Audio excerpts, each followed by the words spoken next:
Hi hello, എല്ലാവർക്കും നമ്മുടെ narrow പാൻറ്റിൻ്റെ stitching വീഡിയോയിലേക്ക് സ്വാഗതം. ആക്ച്വലി ഈ വീഡിയോ ഞാൻ മുന്നേ എടുത്ത് വെച്ചിട്ടുള്ളതാണ്. ഡിലീറ്റ് ചെയ്യാൻ മനസ്സ് വരുന്നില്ലാത്തതുകൊണ്ടാണ് ഞാൻ ഇത് വെച്ച് സ്റ്റിച്ചിങ് കാണിച്ചു തരാമെന്ന് വിചാരിച്ചത്. ഇതിൽ ചെറിയ ചെറിയ പോർഷൻസ് മിസ്സായിട്ടുണ്ട്, അതുകൊണ്ട് ഞാൻ മറ്റേ ക്ലോത്ത് വെച്ചിട്ടും കാണിക്കുന്നുണ്ട്. അപ്പോൾ ഏറ്റവും ആദ്യം ഞാൻ ചെയ്തത് നമ്മുടെ താഴത്തെ മടക്കിയടിക്കുന്നതിൻ്റെ ആ 2.5 ഇഞ്ച് ഉണ്ടല്ലോ, അതൊന്ന് ജസ്റ്റ് മെൻഷൻ ചെയ്തേക്കുന്നത്. പിന്നെ അതിൻ്റെ മുകളിലേക്ക് 2 ഇഞ്ച് മാർക്ക് ചെയ്തിട്ടുണ്ട്. അതെന്തിനാന്ന് വെച്ച് കഴിഞ്ഞാൽ അവിടം തൊട്ടാണ് സ്ലിറ്റ് സ്റ്റാർട്ട് ചെയ്യുന്നത്. പാൻറ്റിൻ്റെ ആ സ്ലിറ്റ് കൊടുക്കുമെന്ന് പറഞ്ഞില്ലേ, അത്. അപ്പം മാർക്ക് ചെയ്ത ഇത് ഞാനിവിടെ കാണിക്കുന്നുണ്ട്. അപ്പോൾ 2 സൈഡിലും ഞാൻ ജസ്റ്റ് 2 ഇഞ്ച് മുകളിലേക്കുള്ളത് മാർക്ക് ചെയ്തെടുക്കുന്നുണ്ട്. അപ്പം ആദ്യമായിട്ട് കാണുന്നവർക്ക് ചിലപ്പോൾ ഇതെന്താ ഏതാണെന്നൊന്നും ചിലപ്പോൾ മനസ്സിലാകത്തില്ല. നിങ്ങളത് കാരണം പ്രീവിയസ് വീഡിയോസ് ഒന്ന് കണ്ടു നോക്കാം കേട്ടോ. പിന്നെ നമ്മൾ തയ്ക്കുമ്പോൾ ശ്രദ്ധിക്കേണ്ടത് ഫ്രണ്ടും വെച്ച് അടിച്ചു പോരുത് കേട്ടോ. ഒരു പീസ് ഫ്രണ്ടും ഒരു പീസ് ബാക്കും, അതതിൻ്റെ നല്ല വശവും ചീത്തവശവും നോക്കി വെച്ചിട്ട് വേണം നിങ്ങളത് സ്റ്റിച്ച് ചെയ്യാൻ വേണ്ടിയിട്ട്. ഞാനിത് പറയാൻ കാര്യം പണ്ട് ഞാൻ ഇങ്ങനെയൊക്കെ ചെയ്തിട്ടുണ്ട് കേട്ടോ, അതുകൊണ്ടാണ്. അപ്പം ഞാനിവിടെ ഒരു ബാക്ക് പീസും ഒരു ഫ്രണ്ട് പീസും എടുത്ത് വെച്ചിട്ടുണ്ട്. മാർക്കിങ്ങൊക്കെ കാണാനും പറ്റുന്നുണ്ടല്ലോ. ഇനി നമ്മൾ സ്റ്റിച്ച് സ്റ്റാർട്ട് ചെയ്യേണ്ടത് എവിടെയാണെന്ന് വെച്ച് കഴിഞ്ഞാൽ സ്ലിറ്റ് സ്റ്റാർട്ട് ചെയ്യണമല്ലോ. അപ്പം ഞാൻ 2 ഇഞ്ച് മുകളിലേക്കാക്കി മാർക്ക് ചെയ്തിട്ടുണ്ടല്ലോ, അവിടം തൊട്ട് വേണം നമ്മൾ തയ്ച്ച് തുടങ്ങാൻ വേണ്ടിയിട്ട്. ഇപ്പം നമ്മൾ താഴെ നിന്നാണ് തയ്ച്ച് സ്റ്റാർട്ട് ചെയ്യുന്നത്. താഴേന്ന് തയ്ച്ച് മുകളിലേക്ക് വന്ന് എൻഡ് ചെയ്യുകയാണ് ചെയ്യുന്നത്. നിങ്ങൾക്ക് വേണേൽ തിരിച്ചും ചെയ്യാം, പക്ഷേ എപ്പോഴും നല്ലത് ഈ താഴേന്ന് സ്റ്റാർട്ട് ചെയ്യുന്നതാണ്. കാര്യം നമുക്ക് ആ ലെങ്തിൽ എന്തെങ്കിലും കറക്ഷനൊക്കെ ഉണ്ടെങ്കിൽ താഴെ അത് എഫക്റ്റ് ചെയ്യും. അത് ഒഴിവാക്കാൻ വേണ്ടിയിട്ട് എപ്പോഴും ഇങ്ങനെ താഴേന്ന് ലെവലാക്കി കൊടുത്ത് സ്റ്റിച്ച് ചെയ്യുന്നതാണ്. ഇപ്പോൾ ആക്ച്വലി പാൻറ്റിൻ്റെ കേസിലുണ്ടല്ലോ, കട്ടിങ്ങിലാണ്. അത് എല്ലാത്തിലും അങ്ങനെ ആയിരിക്കുമല്ലോ. കട്ടിങ്ങാണ് നമുക്ക് ഏറ്റവും ഇമ്പോർട്ടൻറ്റ്. സ്റ്റിച്ചിങ് കമ്പാരിറ്റീവ്ലി എളുപ്പമായിരിക്കും കേട്ടോ. അപ്പോൾ നിങ്ങൾ ശ്രദ്ധിച്ചിട്ടുണ്ടായിരിക്കും, ഞാനൊരു 4 ഇഞ്ച് അളവിൽ മാത്രമേ തയ്യൽ തുമ്പ് കൊടുക്കുന്നുള്ളൂ. ഇപ്പോൾ കഴിഞ്ഞ വീഡിയോയുടെ താഴെ വന്ന ഒരു കമൻ്റ് എന്ന് പറഞ്ഞാൽ എന്താണ്, ബാക്ക് പീസ് നമ്മൾ കട്ട് ചെയ്യുമ്പോഴത്തേനും സ്ലോപ്പ് എടുത്ത് 2-2.5 ഇഞ്ചൊക്കെ ഇട്ട് സ്ലോപ്പ് ഇട്ട് കട്ട് ചെയ്യണമെന്ന് പറഞ്ഞിട്ടുണ്ടായിരുന്നല്ലോ. അതെന്തിനാണ് അങ്ങനെ കൊടുക്കുന്നത് ചോദിച്ചിട്ടുണ്ടായിരുന്നു. ആക്ച്വലി ഞാൻ വീഡിയോയ്ക്കകത്ത് പറഞ്ഞിട്ടുണ്ടായിരുന്നു, എന്നാലും ഒന്നുകൂടെ പറയാം. അതായത് നമ്മുടെ ഫ്രണ്ട് പോർഷനും ബാക്ക് പോർഷനും എടുത്ത് അങ്ങനെ മനസ്സിൽ വിചാരിക്കുക. ഫ്രണ്ട് പോർഷൻ എന്ന് പറയുമ്പോൾ കംപ്ലീറ്റ്ലി ഫ്ലാറ്റ് ആണല്ലോ, പക്ഷേ ബാക്കിൻ്റെ സൈഡിലേക്ക് നോക്കുമ്പോഴത്തേനും നമുക്ക് കേർവുണ്ട്. ബട്ടക്സിൻ്റെ ഷേപ്പ് കാരണം നമുക്കവിടെ ഒരു കേർവുണ്ട്. ഫ്രണ്ടിൽ ഇപ്പോൾ ഒരു 13 ഇഞ്ച് നമ്മൾ കൊടുക്കുന്ന സമയത്ത് അവിടെ കറക്റ്റായിരിക്കും, പക്ഷേ അതേ അളവ് ബാക്കിൽ നമ്മൾ കൊടുത്തു കഴിയുമ്പോൾ പ്രശ്നം എന്താണെന്ന് വെച്ചാൽ ആ ബട്ടക്സിൻ്റെ ഷേപ്പ് കാരണം ഈ എന്താ പറയുക, കറക്റ്റ് നമുക്ക് പാൻറ്റ് എവിടെയാണോ ഇടേണ്ടത് അവിടെ വരത്തില്ല. അതിലും താഴെയായിരിക്കും നിൽക്കുക. അപ്പോൾ ഫ്രണ്ടിൽ ഓക്കെ ആയിരിക്കും, പക്ഷെ ബാക്കിലത് ഇറങ്ങി നിൽക്കും. അപ്പോൾ നമുക്കതൊരു ബുദ്ധിമുട്ടല്ലേ. അപ്പോൾ അത് ഒഴിവാക്കാൻ വേണ്ടിയിട്ടാണ് ഈ പറയുന്ന കണക്ക് നമ്മൾ കുറച്ച് കൂട്ടിയിടുന്നത്. അത് പക്ഷേ ആ സെൻറ്ററിൽ മാത്രമേ കൂട്ടുന്നുള്ളൂ, സൈഡിലൊന്നും കൂട്ടുന്നില്ല. ആ ക്രോച്ചിൻ്റെ അവിടെ മാത്രമേ നമ്മൾ കൂട്ടുന്നുള്ളൂ കേട്ടോ. ഇപ്പോൾ നമ്മൾ തയ്ച്ചെടുത്തിട്ടുണ്ട്. ഇതേപോലെ വേറൊരു പീസും കൂടെ അടിച്ചെടുക്കണം. 2 കാലുണ്ടല്ലോ, അപ്പോൾ 2 പീസും അടിച്ചെടുക്കുക. ഇനി നമുക്ക് സ്ലിറ്റ് എങ്ങനെയാണ് കൊടുക്കുക എന്ന് നോക്കാം. ഞാൻ മുന്നേ പറഞ്ഞിട്ടില്ലായിരുന്നോ, 2.5 ഇഞ്ചാണ് ഞാൻ മടക്കി അടിക്കാൻ വേണ്ടിയിട്ട് എക്സ്ട്രാ ആയിട്ട് കൊടുത്തിട്ടുള്ളത്. ഏറ്റവും ആദ്യം ഒരു 1/2 ഇഞ്ച് മടക്കി അടിക്കുക. അതിന് ശേഷം നമുക്ക് സ്ലിറ്റ് അടിക്കുന്നത് എങ്ങനെയാണെന്ന് കാണാവേ. നിങ്ങൾ പലർക്കും അറിയാമായിരിക്കും ബോട്ടത്തിൻ്റെ അവിടെ സ്ലിറ്റ് എങ്ങനെയാണ് കൊടുക്കുക എന്നുള്ളത്. അപ്പം എനിക്ക് ഏറ്റവും എളുപ്പവും എന്നാൽ ഏറ്റവും ഭംഗിയായിട്ട് തോന്നിയിട്ടുള്ളൊരു മെത്തേഡാണ് ഞാൻ ഷെയർ ചെയ്യുന്നത്. ഇപ്പം നമ്മൾ ആദ്യം ഒരു 1/2 ഇഞ്ച് വീതം മടക്കി അടിച്ചിട്ടുണ്ടല്ലോ. ഇനി നമ്മൾ ചീത്ത വശമാണ് നമ്മുടെ ഫ്രണ്ടിലുള്ളത്, നല്ല വശമാണ് ബാക്കിലുള്ളത്.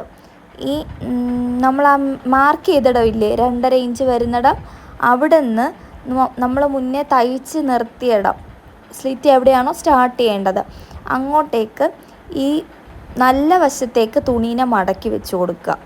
നിങ്ങൾക്ക് ഞാൻ പറയുന്നതിനേക്കാളും കാണുമ്പോൾ അത് മനസ്സിലാവും കേട്ടോ. എന്നിട്ട് അതിനെ തയ്ച്ചെടുക്കുക ചെയ്യേണ്ടത്.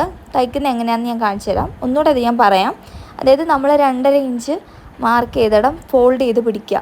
ഫോൾഡ് ചെയ്യുമ്പോൾ നല്ല വശത്തേക്ക് വേണം ഈ മെറ്റീരിയൽ കവർ ചെയ്ത് വരാൻ വേണ്ടിയിട്ട്. എവിടം വരെ തയ്ക്കേണ്ടതെന്ന് വെച്ച് കഴിഞ്ഞാൽ നമ്മൾ ആ സ്ലിറ്റ് ഓൾറെഡി മാർക്ക് ചെയ്ത് നിർത്തിയിട്ടുണ്ടല്ലോ, അവിടം വരേക്കും തയ്ച്ചെടുക്കണം. അപ്പം ഏറ്റവും ആദ്യം ഒരു ഫോൾഡ് തയ്ച്ചെടുക്കുക. അതിന് ശേഷം അവിടുന്ന് ത്രെഡ് കട്ട് ചെയ്ത് മാറ്റി അടുത്തത് ഫോൾഡ് ചെയ്തിട്ട് വീണ്ടും തയ്ക്കാം. നിങ്ങൾക്കിത് കൺഫ്യൂഷൻ ഉണ്ടെങ്കിൽ റഫായിട്ടൊരു ക്ലോത്തിൽ ചെയ്ത് നോക്കിയാലും മതിയേ. ഒന്ന് ചെയ്ത് കഴിഞ്ഞാൽ നിങ്ങൾക്കത് ക്യാച്ച് ചെയ്യാൻ പറ്റും. അതിന് ശേഷം എക്സ്ട്രാ നിൽക്കുന്ന ക്ലോത്ത് അതൊന്ന് കട്ട് ചെയ്ത് ലെവലാക്കി വെച്ച് കൊടുക്കണേ. അപ്പോൾ ഇതേപോലെ തന്നെ നമുക്ക് അപ്പുറത്തെ സൈഡും ചെയ്തെടുക്കണം. ആദ്യമൊക്കെ നമുക്ക് ചെയ്യുമ്പോൾ ഇച്ചിരി സ്ട്രഗിൾ പോലെ തോന്നും. അപ്പോൾ ഒരു പിന്നൊക്കെ വെച്ച് കുത്തി സെക്യൂർ ചെയ്തിട്ട് സ്റ്റിച്ച് ചെയ്യുന്നതായിരിക്കും കുറച്ചുകൂടെ എളുപ്പം. ഇനി നിങ്ങൾക്ക് വീഡിയോ യൂസ്ഫുൾ ആണെങ്കിൽ ഉറപ്പായിട്ടൊന്ന് ലൈക്ക് ചെയ്ത് സപ്പോർട്ട് ചെയ്യണേ.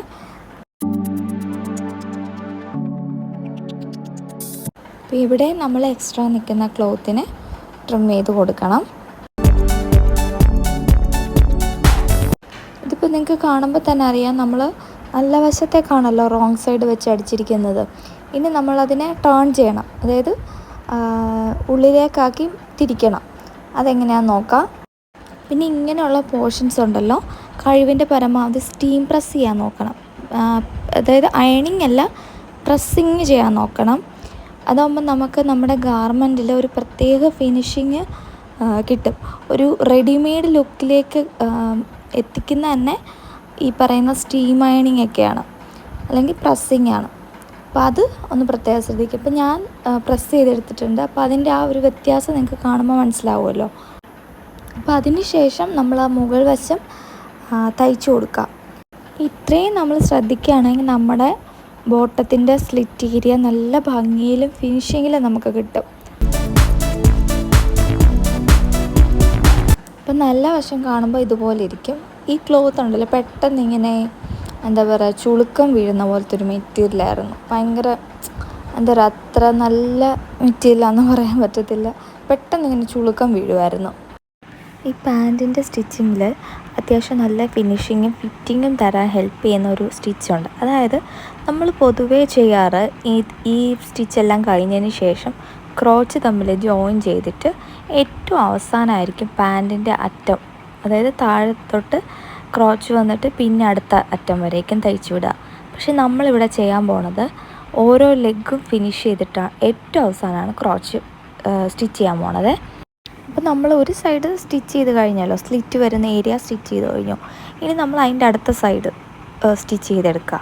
ഇത് കഴിയുമ്പോഴത്തേനും ഒരു ലെഗ് പോർഷൻ അത്രയും തന്നെ അതിൻ്റെ സ്റ്റിച്ചിങ് എല്ലാം കഴിയുന്നുണ്ടാവും. പിന്നെ നമുക്ക് ക്രോച്ചും ബാൻഡും അറ്റാച്ച് ചെയ്ത് കൊടുത്താൽ മതി. ഇപ്പോൾ ബ്ലൗസിൻ്റെ ഒക്കെ കേസിലാണെങ്കിൽ നമ്മൾ പൊതുവേ ചെയ്യാറുള്ളത് ഷോൾഡർ അറ്റാച്ച് ചെയ്ത് സ്ലീവ് അറ്റാച്ച് ചെയ്ത് അതിൻ്റെ ബാക്കിയെല്ലാം ചെയ്ത് കഴിഞ്ഞിട്ട് സ്ലീവിൽ നിന്ന് സ്റ്റാർട്ട് ചെയ്ത് അല്ലെങ്കിൽ താഴെ നിന്ന് സ്റ്റാർട്ട് ചെയ്ത് ഫിനിഷ് ചെയ്യലാണല്ലോ ചെയ്യാറ്. അതേപോലെ ചെയ്യാം. പിന്നെ വേറൊരു മെത്തേഡെന്ന് പറഞ്ഞു കഴിഞ്ഞാൽ ഷോൾഡർ അറ്റാച്ച് ചെയ്ത് ബ്ലൗസിനെ ഫിനിഷ് ചെയ്യും ആദ്യമേ. അതായത് ആം ഹോളിൽ നിന്ന് സൈഡ് വരേക്കും അടിച്ച് നിർത്തിയിട്ട് അല്ലെങ്കിൽ സ്ലീവ് സെപ്പറേറ്റ് അടിച്ചിട്ട് പിന്നീടായിരിക്കും നമ്മൾ ഈ ആം ഹോളും അതായത് സ്ലീവും തമ്മിൽ അറ്റാച്ച് ചെയ്യുന്നത്.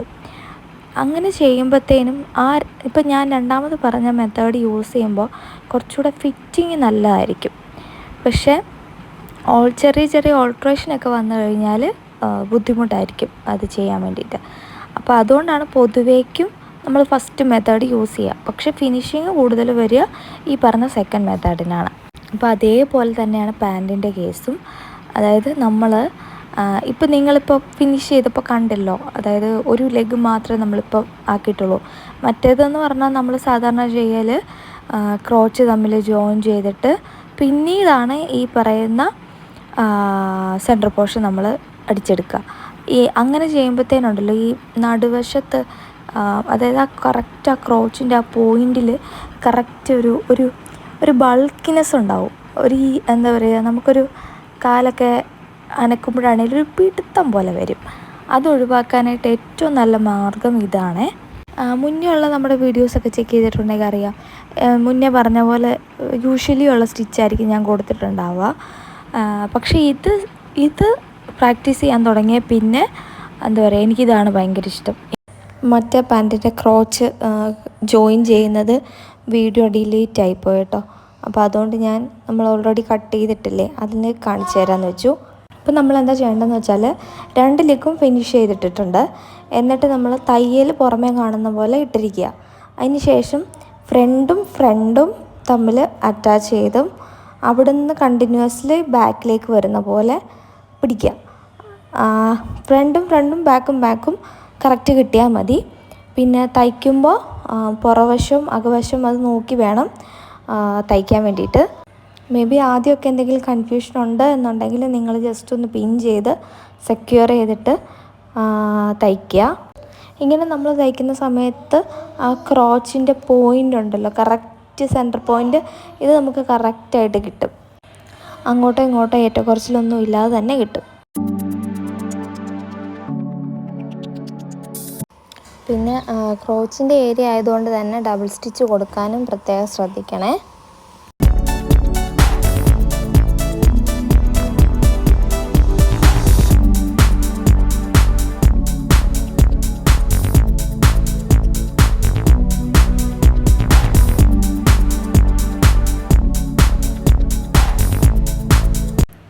ക്രോച്ച് തമ്മിൽ അറ്റാച്ച് ചെയ്ത ശേഷം നമ്മൾ ബാൻഡ് അറ്റാച്ച് ചെയ്ത് കൊടുക്കണം, എലാസ്റ്റിക് ഇടാൻ വേണ്ടിയിട്ടുള്ളത്. അപ്പോൾ ഞാൻ മുന്നേ പറഞ്ഞ പോലെ 4 ഇഞ്ച് വീതിയിൽ ഇപ്പോൾ ആവശ്യമുള്ള ലെങ്ത്തിൽ കട്ട് ചെയ്തെടുത്തിട്ടുണ്ട് ഞാനിവിടെ. അത് ഇതേപോലെ ഫേസ് ടു ഫേസ് വരുന്ന പോലെ നല്ല വശവും ജോയിൻ്റ് ആക്കി വെച്ചിട്ട് വേണം നമ്മൾ റൗണ്ടിൽ ഇങ്ങനെ സ്റ്റിച്ച് ചെയ്ത് വരാൻ വേണ്ടിയിട്ട്. അപ്പോൾ ആദ്യമേ ഒരു 1/2 ഇഞ്ച് സ്പേസ് ഇട്ടിട്ട് ആദ്യത്തെ സ്റ്റിച്ച് ചെയ്ത് കൊടുക്കുക. നമ്മൾ എന്തുകൊണ്ടാണ് ഈ ബാൻഡ് അറ്റാച്ച് ചെയ്ത് കൊടുക്കുന്നതെന്ന് അറിയാമല്ലോ. അതായത് ഞാൻ പറഞ്ഞില്ലേ, ബാക്കിലൊരു സ്ലോപ്പ് പോലെ വരുന്നുണ്ടല്ലോ. ഈ സ്ലോപ്പിൻ്റെ ഷേപ്പ് കൊണ്ട് തന്നെ നമ്മൾ മടക്കി അടിക്കാൻ നോക്കിക്കഴിഞ്ഞ് കഴിഞ്ഞാൽ ഇവിടെ കറക്റ്റ് ആവാതെ വരും, കറക്റ്റ് ഫോൾഡ് ചെയ്യാൻ പറ്റാതൊക്കെ വരും. അതേ സമയത്ത് ഇങ്ങനെ അറ്റാച്ച് ചെയ്ത് കൊടുക്കുകയാണെന്നുണ്ടെങ്കിൽ ആ പ്രശ്നം വരത്തില്ല. നമ്മൾ വൺസ് കട്ട് ചെയ്ത് സ്റ്റിച്ച് ചെയ്ത് കഴിയുമ്പോഴത്തേനും നമുക്ക് ആ കൺഫ്യൂഷൻസൊക്കെ കുറേയൊക്കെ മാറും. പിന്നെ അതിൽ നിന്ന് എന്തെങ്കിലും കറക്ഷൻസൊക്കെ മനസ്സിലാക്കി എടുത്താൽ മതി. നമ്മളത് പക്ഷേ ഞാൻ പറഞ്ഞില്ലേ, ചെയ്ത് നോക്കണം. ഇനി ഞാൻ മുഴുവനായിട്ട് മടക്കി അടിക്കുന്നതിന് പകരം മോൾ വശം 1/2 ഇഞ്ച് അടിക്കുന്നുണ്ട്. എന്നാന്ന് പറഞ്ഞു കഴിഞ്ഞാൽ എൻ്റെ ഒരു എളുപ്പത്തിന് വേണ്ടിയിട്ടാണ്. അതാകുമ്പം ടോട്ടലായിട്ട് ഫോൾഡ് ചെയ്യുമ്പോഴത്തേനും കുറച്ചുകൂടെ എളുപ്പമായിട്ട് നമുക്ക് സ്റ്റിച്ച് ചെയ്യാൻ പറ്റും. നിങ്ങൾക്ക് അങ്ങനെ ചെയ്യാൻ താല്പര്യം ഇല്ലെങ്കിൽ ഇതേപോലെ ഫോൾഡ് ചെയ്ത് പിടിച്ചിട്ട് താഴത്തേക്ക് മടക്കി വെച്ച് സ്റ്റിച്ച് ചെയ്ത് കൊടുത്താലും മതിയേ. പക്ഷെ ഞാനിവിടെ എൻ്റെ എളുപ്പത്തിന് വേണ്ടിയിട്ട് മുകൾ വശത്ത് ഒരടിപ്പ് കൊടുക്കുന്നുണ്ട്.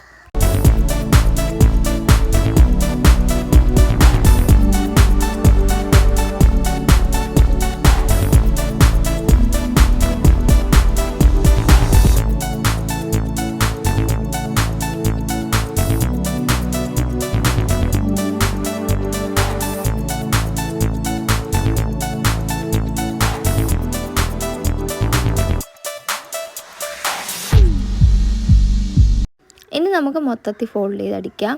അപ്പോൾ ഈ റോങ് സൈഡ് എല്ലാം ഉള്ളിലേക്ക് പോകുന്ന പോലെ വെച്ച് വേണം തയ്ക്കാൻ വേണ്ടിയിട്ട്. എലാസ്റ്റിക് ഇടാൻ വേണ്ടിയിട്ട് ചെറിയൊരു സ്പേസ് ഇട്ടിട്ട് വേണം കേട്ടോ നമ്മൾ തയ്ച്ച് നിർത്താൻ വേണ്ടിയിട്ട്. അതിന് ശേഷം എലാസ്റ്റിക്കൊക്കെ ഇട്ട് കഴിഞ്ഞിട്ട് നമുക്കത് ക്ലോസ് ചെയ്യാം.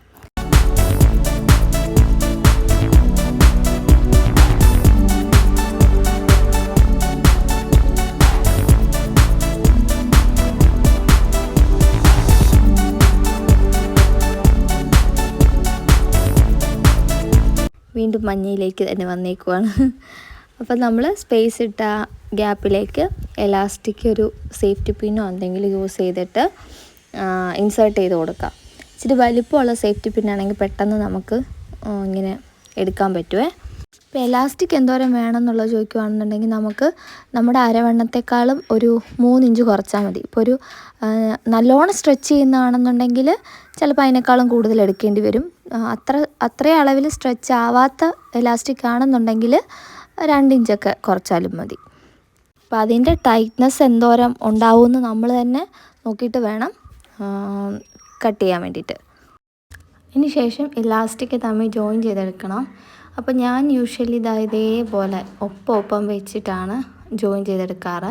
നമ്മൾ ഒന്നിനു മേലെ ഒന്നായിട്ട് വെച്ച് സ്റ്റിച്ച് ചെയ്യുമ്പോഴത്തേനും തയ്യൽ പിടിക്കാതെ വരും, അല്ലെ തന്നെ ഒരു കട്ടി ഫീൽ ചെയ്യും. അതൊക്കെ നമുക്ക് ഇടുമ്പോഴത്തേനൊരു ബുദ്ധിമുട്ടായിട്ട് വരും.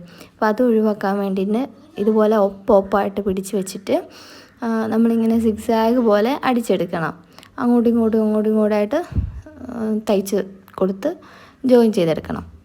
എലാസ്റ്റിക് ജോയിൻ ചെയ്യാൻ വേറെയും മെത്തേഡ്സ് ഉണ്ട്. എന്നാലും എനിക്ക് എളുപ്പമായിട്ട് ഇതാ തോന്നിയേക്കുന്നത്. അതാകുമ്പോൾ ആ തടിപ്പ് ഒഴിവായി കിട്ടുകയും ചെയ്യും, അത്യാവശ്യം നല്ലപോലെ ഇരിക്കുകയും ചെയ്യും. അതിന് ശേഷം നമ്മൾ ആ ഒരു സ്പേസ് വിട്ടിട്ടാണല്ലോ എലാസ്റ്റിക് കയറ്റി വിട്ടത്. ഇനി ആ ഹോളിനെ നമ്മളൊന്ന് ക്ലോസ് ചെയ്യണം.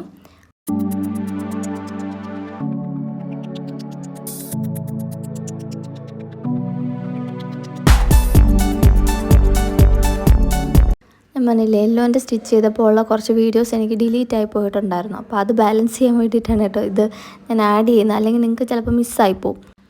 നമ്മൾ ഹോള് സ്റ്റിച്ച് ചെയ്തതിന് ശേഷം നല്ലോണം എലാസ്റ്റിക്കിനെ വലിച്ചു വിട്ടിട്ട് എല്ലായിടത്തും ക്ലോത്ത് ഈവനാക്കി വെച്ച് കൊടുക്കണം. ഒരു 3-4 പ്രാവശ്യം നമ്മളിങ്ങനെ നല്ലോണം വലിച്ചു കഴിയുമ്പോൾ തന്നെ ആ ക്ലോത്ത് ഓട്ടോമാറ്റിക്കലി സ്ട്രെച്ചായി കറക്റ്റായിട്ട് ഈവനായിട്ട് വരും. അതിന് ശേഷം നമുക്ക് വേണമെന്നുണ്ടെങ്കിൽ ഇതേ തുമ്പ കൊണ്ട് സ്റ്റിച്ച് ചെയ്യാം. അതല്ല എന്നുണ്ടെങ്കിൽ ഒരു ചെറിയ ഗ്യാപ്പ് ഇട്ടിട്ട് ഒരു 1/4 ഇഞ്ച് അളവിൽ ഗ്യാപ്പ് ഇട്ടിട്ട് സ്റ്റിച്ച് ചെയ്തെടുക്കാം. മോൾ വശത്തെ എലാസ്റ്റിക്കുമായിട്ട് തട്ടി വരുന്ന പോർഷനിലാണ് ഞാനിങ്ങനെ സ്റ്റിച്ച് ചെയ്തെടുക്കുന്നത്. അതിന് ശേഷം കറക്റ്റ് സെൻറ്ററിലും ഒരു സ്റ്റിച്ച് എടുക്കുന്നുണ്ട്. നിങ്ങൾക്ക് വേണമെന്നുണ്ടെങ്കിൽ ഇങ്ങനെയല്ല, ഒരു 3 സ്റ്റിച്ച് ഉള്ളി വരുന്ന പോലെ അത് നമ്മുടെ ഇഷ്ടത്തിന് കൊടുക്കാം കേട്ടോ. എന്തായാലും ഒരു സിംഗിൾ സ്റ്റിച്ച് എങ്കിലും ഉറപ്പായിട്ട് സെൻറ്ററിൽ കൂടെ എന്തായാലും കൊടുത്തിരിക്കണം. കാരണം ഇൻ കേസ് ഏതെങ്കിലും ഒരു സാഹചര്യത്തിൽ എലാസ്റ്റിക് ഇങ്ങനെ റോൾ ചെയ്യും, നമ്മളറിയാതെ ഇടുന്ന സമയത്തേക്ക് ഇങ്ങനെ എലാസ്റ്റിക് ഇങ്ങനെ ടേൺ ചെയ്യും. അപ്പോഴത്തേനും ഇങ്ങനെ മടക്ക് പോലൊക്കെ നമുക്ക് ഫീൽ ചെയ്യും. പിന്നെ നമ്മൾ റെഡിമെയ്ഡ്സിലാണെങ്കിലും കാണാറുണ്ടല്ലോ, അതിൽ 3-4 സ്റ്റിച്ചൊക്കെ ഉണ്ട്. റെഡിമെയ്ഡ്സിൽ കൂടുതൽ എനിക്ക് തോന്നുന്നു 2 ഇഞ്ച് വരെ വലിപ്പമുള്ള എലാസ്റ്റിക്കൊക്കെയാണ് അവർ ജോയിൻ ചെയ്ത് കണ്ടിട്ടുള്ളത്. അപ്പോൾ നമ്മുടെ ഫൈനൽ ലുക്ക് എന്ന് പറയുന്നത് ഇങ്ങനെയാണ് കേട്ടോ.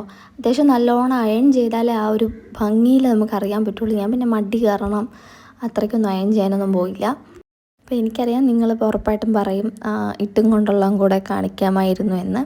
ഞാനതൊരു ഷോർട്ട് വീഡിയോ പോലെ ഇടാം കേട്ടോ. ഇതിന് പറ്റുന്നൊരു ടോപ്പൊക്കെ ഒപ്പിച്ചിട്ട് ഒരു ചെറിയ ഷോർട്ട് വീഡിയോ പോലെ ഇടാം. അപ്പോൾ നമ്മുടെ ഇന്നത്തെ വീഡിയോ നിങ്ങൾക്ക് എല്ലാവർക്കും ഇഷ്ടപ്പെട്ട് കാണും, യൂസ്ഫുൾ ആയി കാണുമെന്ന് ഞാൻ വിശ്വസിക്കുന്നു. അപ്പോൾ അടുത്തൊരു വീഡിയോ ആയിട്ട് വേഗം വരാം. അതുവരെയ്ക്ക് ടാറ്റാ.